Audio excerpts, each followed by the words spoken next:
Hello everyone, this is Introduction to Mobile Photography.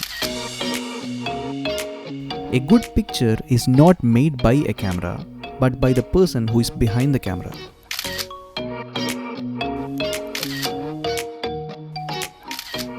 However, most of us are not even aware of the advanced features of our phone camera. These features are actually powerful enough to take professional photographs. Those are the things which we are gonna learn in this tutorial.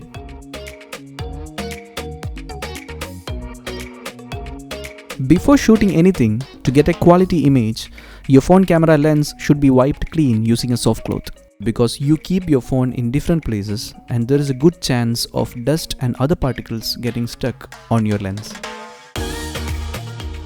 One basic thing which you should keep in mind before taking any picture is to focus on the object which you want to.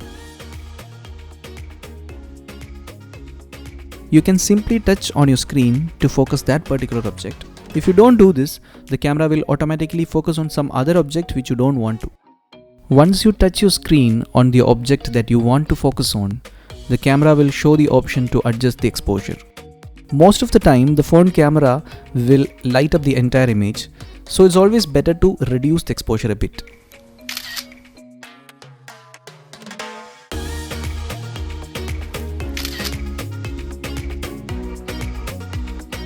The second basic thing about mobile photography is you should never zoom while taking a picture. The zoom feature in your phone is digital zoom and not optical zoom. When you do digital zoom, the image gets stretched, thereby resulting in a bad quality image. So instead of using zoom, you should always move closer to your object.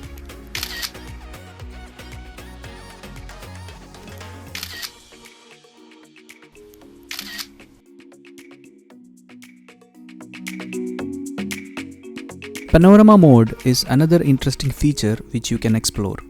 Normally we use panorama mode to take pictures with a wide view. If you go a step ahead, you can create really interesting images out of a panorama photo using the app called Planetical Tiny Planet app. For this, you have to take a picture in panorama mode.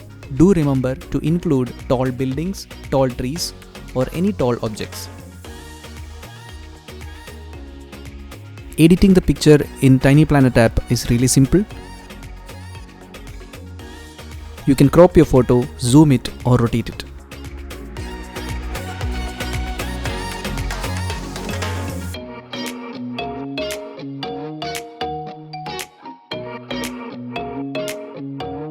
You can also create multiple person illusion using panorama mode. Start clicking a picture in panorama mode. Get your subject in the shot. Start panning slowly and then stop. Get that person run in the pan direction and quickly pose in the right half of the frame. This is a really creative way to come up with some fun concepts. Once you get the image, you can make further adjustments using Snapseed.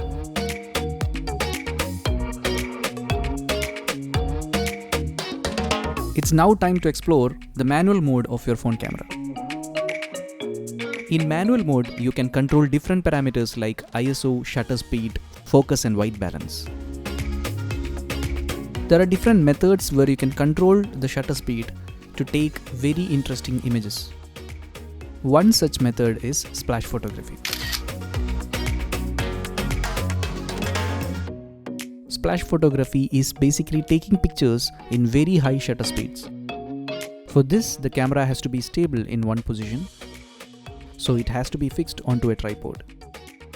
Ideally, a black background will help to enhance the pictures you take. After switching on to manual mode, set your shutter speed in very high shutter speeds. To click continuous pictures, you can press and hold the click button for some time.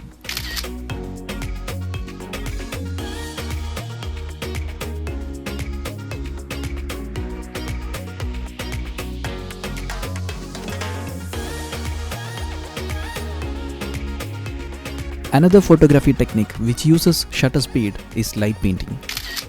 Light painting is that technique where you move a light source while taking a long exposure photograph. So here we use slow shutter speeds.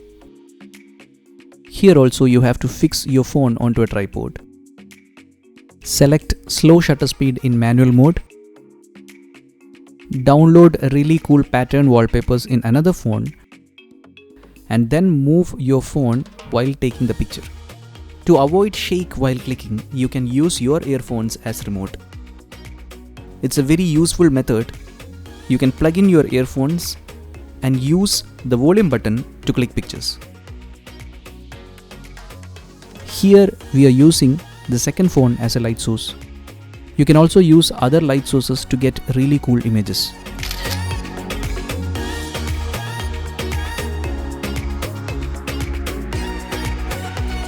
That's all for the first episode.